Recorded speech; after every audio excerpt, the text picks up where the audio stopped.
आपका सभी का वेलकम है हमारे यूट्यूब चैनल में JK study for civil services. एक इंपॉर्टेंट सेशन आपके लिए लाए हैं। इंपॉर्टेंट अपडेट है जितने भी फ्यूचर एग्जाम्स होंगे जेके एसएसबी उससे रिलेटेड। यहाँ पे कुछ एग्जामिनेशन के बारे में होगा कि आपकी एग्जामिनेशन डेट कब होगी, और आपका एक इम्पॉर्टेंट क्यूरी है कि ओएमआर होगा कि सीबीटी होगा, ये भी हम इस सेशन में देखेंगे। चाहे आपका सब इंस्पेक्टर की बात करें, एफडब्ल्यू की बात करें, जेई, पटवारी, वीएलडब्ल्यू, जूनियर असिस्टेंट, सबको हम देखेंगे कि एग्ज़ाम किसका पहले होगा और किस मंथ में होगा।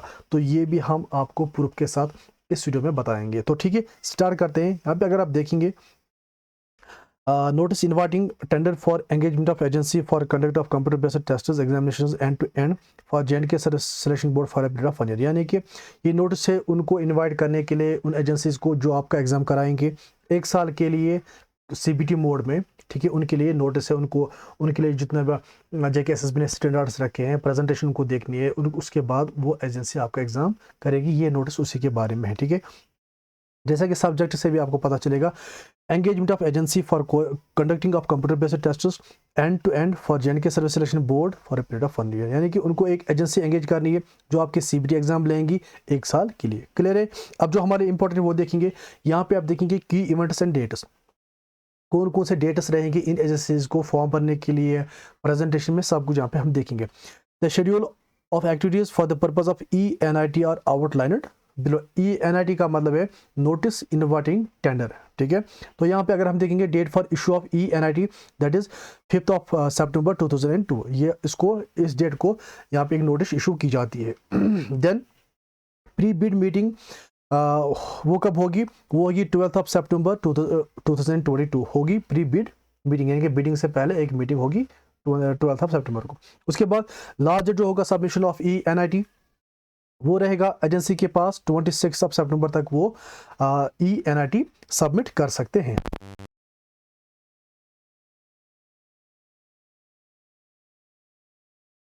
Date of opening of technical bid, जो टेक्निकल बिड है उसके लिए क्या होगा date? That will be 27 of September 2022।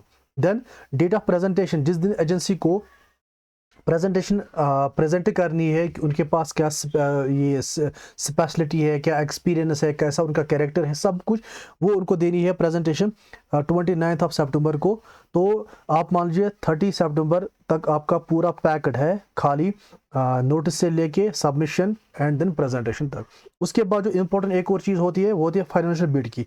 यानी कि वन जेके एसएसबी ने लेटर से अगर 4 को क्वालिफाई कर दिया कि 4 एजेंसी ऐसी है जो कंपेटेबल है हमारे एग्जाम्स कराने के लिए, उसके बाद फाइनेंशियल बिड्स है कि कौन सी कंपनी कम खर्चा लेगी, कौन सी कंपनी हमारे लिए इकोनॉमिकल होगी। तो वो भी एक इम्पॉर्टेंट एस्पेक्ट रहता है। तो उसकी डेट्स अभी फाइनल नहीं हुई है, वो लेटर ऑन होगी। तो आप मान लीजिए कम से कम ये 10 अक्टूबर से पहले पहले आ जाएगी। ठीक है, 10 अक्टूबर तक। तो अगर ये 10 अक्टूबर तक या 15 अक्टूबर तक आप मान लीजिए लेट से कोई एजेंसी जेके एसएसबी हायर करता है 15 अक्टूबर से, तो इट इज़ नॉट पॉसिबल कि आपको 15 दिन में एग्जाम वो करा के देगा। तो आप मान लीजिए यहाँ से हम बोल सकते हैं जो एक्सपेक्टेड एग्जाम डेट होगा आपका वो होगा 15 नवंबर के बाद ही। ठीक है, क्योंकि बहुत सारी फॉर्मेलिटीज़ होती है, स्टूडेंट्स का डेटा देना, उसके बाद मॉक ड्रिल कराना, वहाँ पे इंस्पेक्शन कराना, तो इट टेक्स टाइम। तो आप मान लीजिए 15 नवंबर के बाद आपके एग्जाम्स होंगे। एग्जाम किस किस के होंगे? सब इंस्पेक्टर पुलिस का होगा, FAA का होगा और जेई का होगा। ये ऑर्डर में होगा, चाहे पहले एसआई का होगा या FAA का होगा, वो तो बाद में देखेंगे। लेकिन ऑर्डर में होगा, पहले एसआई का या पहले FAA का होगा, तो उसी ऑर्डर से जेके एसएसबी चलेगा। यहाँ पे दूसरी बात है कि इन एग्जाम्स को इतने टाइम के अंदर कंडक्ट करवाया जा सकता है। ये डिपेंड करता है एजेंसी पे कि एजेंसी के पास कितने सिस्टम्स अवेलेबल है, कितनी सीटिंग अरेंजमेंट्स है। जितनी ज़्यादा सीटिंग अरेंजमेंट्स है उतना कम शिफ्ट्स होंगे और एग्ज़ाम जल्द ख़त्म हो जाएगा। और तो ये एक इम्पॉर्टेंट चीज़ देखने की है। अगर उनके पास जो अभी तक की कैपेसिटी है 2 to 3,000, अभी तक जो जेके एसएसबी एग्जाम करा रहा था सीबीटी मोड में, तो वहाँ पे जो उनकी कैपेसिटी है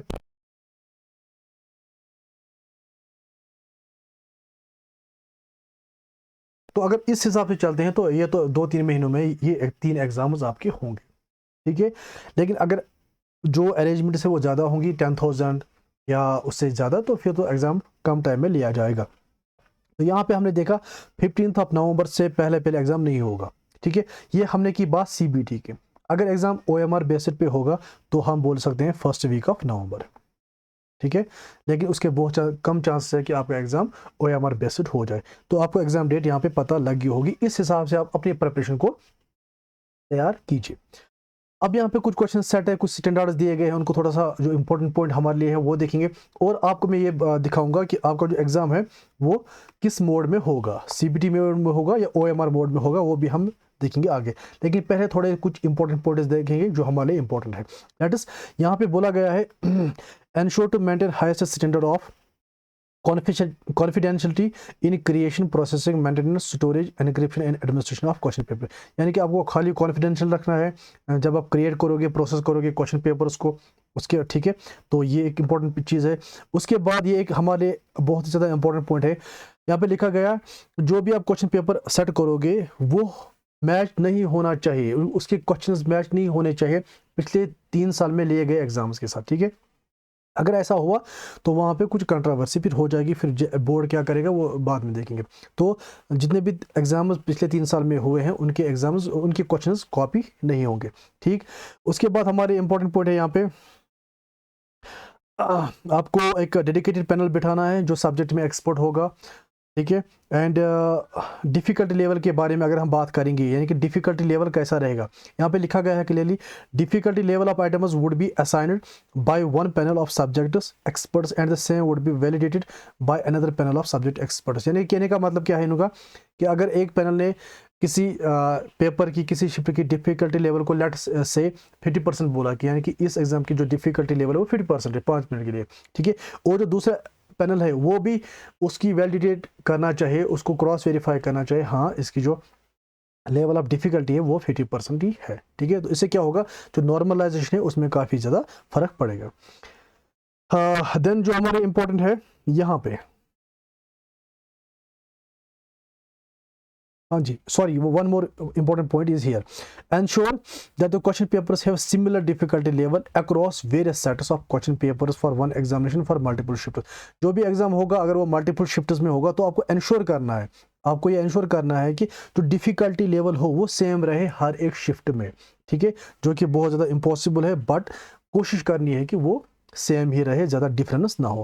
और एक इंपॉर्टेंट पॉइंट है, sample set of question papers must be submitted to the JNK service selection board at least 15 days prior to the conduct of the mock test at the first venue। देखिए यहाँ पे इसलिए मैंने आपको बोला कि आपका जो एग्जाम होगा नवंबर के 15 नवंबर के बाद होगा। यहाँ पे लिखा है आपको JKSSB को एक सैम्पल पेपर देना है 15 डेज से पहले, ठीक है। अभी 10 अक्टूबर तक आपकी फाइनेंशियल बिडिंग हो जाएगी, 10 अक्टूबर तक आपकी क्या बोलते हैं उसको एजेंसी ये होगी, हायर होगी, उसके बाद 15 डेज पहले उनको पेपर उनको देना है, ठीक है। तो इट विल टेक टाइम, तो आप मान के चलिए 15 नवंबर से पहले एग्ज़ाम नहीं होंगे, तो 15 दिन पहले आपको मॉक ड्रिल करनी है, मॉक टेस्ट आपको वेन्यू पे कराने हैं, और JKSSB को फॉर्म्स ये पेपर सबमिट करना है, ओरिजिनल वाला नहीं, मॉक टेस्ट पेपर, ठीक है, क्लियर। और यहाँ एक इंपॉर्टेंट पॉइंट है हमारे लिए, question shall be available only 30 minutes prior to the examination से पहले 30 मिनट्स आपके क्वेश्चन पेपर अवेलेबल होने चाहिए। यहाँ पे आप देखिए encryption randomization of question shall have zero human interference, यानी कि कोई इंटरफेरेंस नहीं होना चाहिए, एंड टू एंड एनक्रिप्टेड होना चाहिए, इसमें किसी किस्म की धांधली स्कैम नहीं होना चाहिए, ठीक है। तो ये थे कुछ इंपॉर्टेंट थिंग जो हमने इस नोटिफिकेशन में देखी। अब देखेंगे हम आपका एग्जाम OMR होगा या CBT होगा, वो आप यहाँ पे देख सकते हो। वेन्यू की बात हो रही है, the venue for examination shall be frozen 10 days prior to the conduct of examination, यानी कि आपको फ्रोजन करने हैं, फिक्स करने हैं जो भी आप वेन्यू ले रहे हो एग्जाम के लिए 10 दिन से पहले, क्लियर है। ये तो हुई बात, लेकिन हमें क्या देखना है, OMR होगा कि CBT होगा, वो हम कैसे हमें पता चला। देखिए यहाँ पे एक बात लिखी है, For small exams less than or equal to 1 lakh, the venue shall be taken over 3 days in advance। देखो यहाँ पे क्या बोला गया है एजेंसी को, जो भी वेन्यू आपने फिक्स करने हैं, अगर हमारे कैंडिडेट्स 1 लाख या 1 लाख से बिलो है तो आपको जो भी एग्जाम्स हैं उनको हायर करना है, उनको लेना है कब, 3 डेज बिफोर एग्जाम, यानी कि अगर एग्जाम आपका 30 को है, आपको 27 को ही एग्जाम सेंटर ऑक्यूपाई करना है, यानी कि वहाँ पे कोई भी किस्म की एक्टिविटी नहीं होगी। तो एक बात, दूसरी बात यहाँ पे, for large exams more than 1 lakh candidates the venue shall be taken over 5 days in advance. अगर 1 लाख से ज़्यादा है तो आपको 5 दिन पहले ही एग्जाम सेंटर को हायर करना है, वहाँ पे कोई एक्टिविटीज़ 5 दिन नहीं होनी चाहिए, ठीक है। तो इससे हमें क्या पता चला कि यहाँ पे 1 लाख के अबव भी कैंडिडेट्स होंगे, जैसा कि FAA की बात है, आपके VLW की बात है, और 1 लाख से बिलो जैसे कि आपका SI है या दूसरे एग्ज़ाम से। तो कहने का मतलब ये है कि जो आपका एग्ज़ाम है वो OMR नहीं होगा क्लियरली, क्योंकि यहाँ पे JKSS में क्लियरली मेंशन किया है हमें जो भी एग्ज़ाम करने हैं, चाहे 1 लाख से अबव हो या 1 लाख से बिलो है, हमारे एग्ज़ाम्स तो CBT ही होंगे। तो इससे हमें क्या पता चला, जो आपका एग्ज़ाम होगा वो OMR बेस्ड एग्ज़ाम नहीं होगा, वो एग्ज़ाम होगा आपका CBT में, ठीक है। लेकिन डिफिकल्टी लेवल सेम रहेगी, तो इन सब चीज़ों से फिर उतना ज़्यादा फ़र्क नहीं पड़ेगा। तो इस वीडियो में आई थिंक आपको बहुत ज़्यादा हेल्प मिली होगी, एग्ज़ाम डेट्स के बारे में, मोड ऑफ एग्जामिनेशन के बारे में, डिफ़िकल्टी लेवल सब कुछ आपको पता चल गया होगा। तो इस वीडियो में हम इतना ही। तो अगर आप JKSSB का कोई भी एग्ज़ाम देने वाले हैं तो आप हमारे चैनल को सब्सक्राइब कर दीजिए, बेल आइकन जो है उसको भी प्रेस कर दीजिए, JKCTT for civil services. Thanks for